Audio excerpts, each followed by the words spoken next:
জয় শ্রীকৃষ্ণ বন্ধুরা, আপনারা কি জানেন কোন বয়স পর্যন্ত পাপ করলে ঈশ্বর আমাদের সেই সব পাপ সম্পূর্ণ মাফ করে দেন?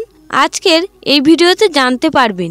শাস্ত্র অনুসারে এর কি ব্যাখ্যা আছে সেটাও বিস্তারিতভাবে জানব এবং ভগবান শ্রীকৃষ্ণ শ্রীমদ্ ভাগবত গীতায় এই বিষয়ে কি বলেছেন সেটাও জানতে পারবেন এবং এই ভিডিওর শেষে এটাও জানতে পারবেন যে স্বয়ং যমরাজকে কেন সাজা পেতে হয়েছিল। তাই এই ভিডিওটি খুবই গুরুত্বপূর্ণ একটি ভিডিও হতে চলেছে। আশা করব আপনারা ভিডিওটি শেষ পর্যন্ত দেখবেন। আমার বিশ্বাস এই ভিডিওটি থেকে আপনারা অনেক কিছু জানতে পারবেন। তাহলে চলুন শুরু করা যাক। বন্ধুরা, পৃথিবীতে এমন কোনো মানুষ নেই যে কোনো পাপ করেনি, কোনো ভুল করেনি, কারণ ভুল তো মানুষ মাত্রই হয়। এই কথাটি আপনারা নিশ্চয়ই শুনেছেন। এই পৃথিবীতে এমন একটাও মানুষ খুঁজে পাওয়া যাবে না যে নিজে সারা জীবনে একটাও ভুল করেনি। হিন্দু ধর্মগ্রন্থ ও গরুড় পুরাণে প্রতিটি ভুলের শাস্তির বিস্তারিত বর্ণনা পাওয়া যায়। প্রতিটি মানুষকে তার ভুলের শাস্তি জীবনকালে অথবা মৃত্যুর পরে ভোগ করতেই হয়।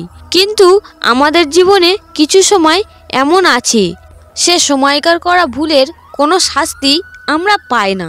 এই সময়কার করা পাপের জন্য ভগবান কোনো শাস্তি দেন না। প্রাচীনকালের একটি গল্প থেকে পাওয়া যায়, ভগবান শ্রীকৃষ্ণ স্বয়ং অক্রুরজিকে বলেছিলেন, যেখানে এক ঋষি তার জীবনকালে যে শাস্তি পেয়েছিলেন তার জন্য স্বয়ং যমরাজকে অভিশাপ দিয়েছিলেন, যার ফলস্বরূপ যমরাজের জন্ম দাপর যুগে এই পৃথিবীতে বিদুর রূপে হয়েছিল।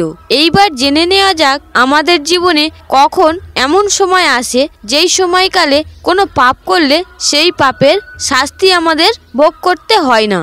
বন্ধুরা, ভবিষ্যৎ পুরাণ অনুসারে পৃথিবীতে জন্মগ্রহণকারী প্রতিটি প্রাণীর শরীর, মন ও প্রতিজ্ঞার দ্বারা করে থাকা খারাপ কর্মের ফল ভোগ করতেই হয়। কিছু পাপ আমরা জ্ঞানত করি অথবা অজ্ঞানতার ফলে হয়ে যায়, আবার কিছু পাপ মহাপাপ বলে বিবেচিত হয়, যা করার ফলে সেই মানুষকে নরকে বড় বড় কঠিন শাস্তি ভোগ করতে হয়। শ্রীকৃষ্ণ গীতায় বলেছেন, যদি কোনো ব্যক্তি নিজের জীবনে অনেক পাপ করে, যে কখনো পাপ বা পুণ্যের বিচার করেনি, শুধুমাত্র নিজের শারীরিক বা ইন্দ্রিয় সুখের জন্য জীবনযাপন করেছে, এর পরেও যদি কোনো কারণে নিজের করে থাকা পাপের বোধ হয়ে যায়, অর্থাৎ সে ভালো করে বুঝে যায় যে সে এখনো পর্যন্ত তার জীবনে যে পাপ করেছে তা খুবই অন্যায় এবং তার জন্য তার যদি অনুশোচনা হয় তাহলেও সে উদ্ধার পেতে পারবে। এই বিষয়ে শ্রীকৃষ্ণ গীতায় নবম অধ্যায়ের 30তম শ্লোকে বলেছেন, যদি সেই ব্যক্তি তার করা পাপের প্রায়শ্চিত্ত করে এবং যদি আর পাপ না করার সিদ্ধান্ত নেয় এবং একান্ত ভক্তি সহকারে আমার পূজা করতে শুরু করে, তবে সে আমার চোখে একজন সাধু তথা একজন ভক্ত হয়ে যায়, কারণ সে সিদ্ধান্ত করে নিয়েছে যে আমার সমান তার জন্য আর কিছুই দরকারি নয়। এবারে জেনে নেওয়া যাক সেই গল্পের কথা, যেখানে বর্ণনা করা হয়েছে নির্দিষ্ট বয়স পর্যন্ত করে থাকা পাপের কোনো প্রতিফল ভোগ করতে হয় না। বন্ধুরা, পৌরাণিক কাহিনী অনুসারে এক সময় পৃথিবীতে মান্ডব নামে এক ঋষি বাস করতেন। তিনি এক মহান তপস্বী এবং ধার্মিক ছিলেন। একদিন ওনার আশ্রমের দিকে কিছু চোর ছুটে আসে এবং তারা ঋষির কাছে আশ্রয় চাইতে থাকেন। সেই চোরেরা কোনো রাজ্য থেকে চুরি করে পালাচ্ছিল আর সেই রাজ্যের সৈন্যরা তাদের ধরার জন্য পিছু নিয়েছিল। ঋষির আশ্রমে ঢুকে সেই চোরেরা নিজেদেরকে ব্যবসায়ীর পরিচয় দেয় এবং ঋষি মান্ডবের আশ্রমে আশ্রয় চায়। ঋষি জানতেন না যে তারা সবাই চোর। ঋষি তাদের অনুরোধ শুনে তাদের নিজের আশ্রমে আশ্রয় দিয়েছিলেন। তারপর চোরেরা চুরি করা জিনিসপত্র সেই আশ্রমে লুকিয়ে রেখে সেখান থেকে পালিয়ে যায়। এদিকে চোরদের পিছু করতে করতে সেই রাজ্যের সৈন্যরা ঋষির আশ্রমে এসে উপস্থিত হন। সৈন্যরা আশ্রমে লুট করা টাকা পয়সা জিনিসপত্র সব খুঁজে পায়। তারপরে সৈন্যরা ঋষিকে ওই চোরদের সহযোগী মনে করে ধরে নিয়ে যায় এবং রাজার কাছে নিয়ে যায়। সৈন্যরা পুরো ঘটনাটি রাজাকে জানায় এবং রাজাও মহর্ষিকে চোর মনে করে ক্রুশবিদ্ধ করার শাস্তি শুনিয়ে দেয়। যখন মহর্ষিকে ক্রুশবিদ্ধ করা হলো, কিন্তু তখনও তিনি মারা যায়নি, কিন্তু এই ঘটনায় তাকে অপমান ও শারীরিক যন্ত্রণা সহ্য করতে হয়েছিল। রাজা যখন জানতে পারলেন ক্রুশবিদ্ধ হয়েও ঋষির কিছুই হয়নি, তখন রাজা বুঝতে পারলেন উনি চোর নন এবং উনি কোনো সাধারণ ঋষিও নয়। রাজা তখন মহর্ষি মান্ডবের কাছে গিয়ে তার থেকে সমস্ত ঘটনা শুনে তার কাছে ক্ষমা চাইলেন।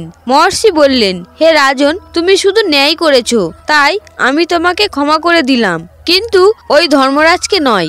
এই বলে মহর্ষি তপস্যা থেকে যমলোকে চলে যান এবং সেখানে পৌঁছে যমরাজকে জিজ্ঞাসা করলেন, হে রাজন, আমি নিজের জীবনে কোনো পাপ করিনি। আমি সর্বদা ঈশ্বরের উপাসনা করেছি এবং ধর্মকর্ম করেছি, তাহলে আমাকে কেন অপমান ও কষ্ট ভোগ করতে হলো? তখন ধর্মরাজ ঋষিকে বললেন, হে মহর্ষি, আপনি শৈশবে কীটপতঙ্গ ধরতেন এবং তাদের ডানাগুলিকে ছিঁড়ে ফেলতেন। এটা আপনার সেই পাপের ফল। এই কথা শুনে ঋষি ধর্মরাজকে বললেন, ধর্মীয় শাস্ত্র অনুসারে শিশুর জন্ম থেকে 12 বছর পর্যন্ত সে যা কিছু করে তা পাপ বলে গণ্য হয় না, কারণ জন্ম থেকেই এই বয়স পর্যন্ত সে অজ্ঞ হয়। অর্থাৎ আপনি অনেক বড় ভুল করেছেন, এর ফল আপনাকেও ভোগ করতে হবে। তখন ঋষি ধর্মরাজকে অভিশাপ দেন যে তুমিও পৃথিবীতে মানব রূপে জন্মগ্রহণ করবে এবং মানব রূপে জানতে অজান্তে ভুল করবে। ঋষি আরো বললেন, আপনি পণ্ডিত হতে পারেন, কিন্তু আপনার এই নীতি কেউ অনুসরণ করবে না। এই অভিশাপের জন্য দাপর যুগে যমরাজ বিদুর রূপে জন্মগ্রহণ করেন। তো বন্ধুরা, এই কারণেই ছোটবেলায় জেনে বুঝে করা পাপও ক্ষমা করে দেন। এই গল্প থেকে আমরা বুঝতে পারি যে 12 বছর পর্যন্ত একজন মানুষকে তার কর্মের ফল ভোগ করতে হয় না, কারণ সে তখন নিষ্পাপ থাকে। সেই জন্য তার সকল কর্ম মাফ হয়ে যায় এবং তারপরে ধীরে ধীরে জ্ঞান লাভ করলে সে ধর্ম ও অধর্মের সাথে পরিচিত হয়। প্রকৃতির নিয়ম অনুসারে এই মানবদেহ আত্ম উপলব্ধির জন্য দেয়া হয়েছে, যা কর্মযোগ, জ্ঞানযোগ ও ভক্তিযোগের যে কোনো একটি পথ দ্বারা অর্জন করা যায়। বন্ধুরা, আশা করি বুঝতে পেরেছেন যে কোন বয়স পর্যন্ত করা পাপ ভগবান ক্ষমা করে দেন। বন্ধুরা, তাই বলে ছোটদের পাপ করতে, অন্যায় করতে উৎসাহিত করবেন না, অন্যায়কে প্রশ্রয় দেবেন না, কারণ ছোটবেলায় করা পাপের ছাড় বড় হয়েও কিছু মানুষের থেকে যায়। হরে কৃষ্ণ।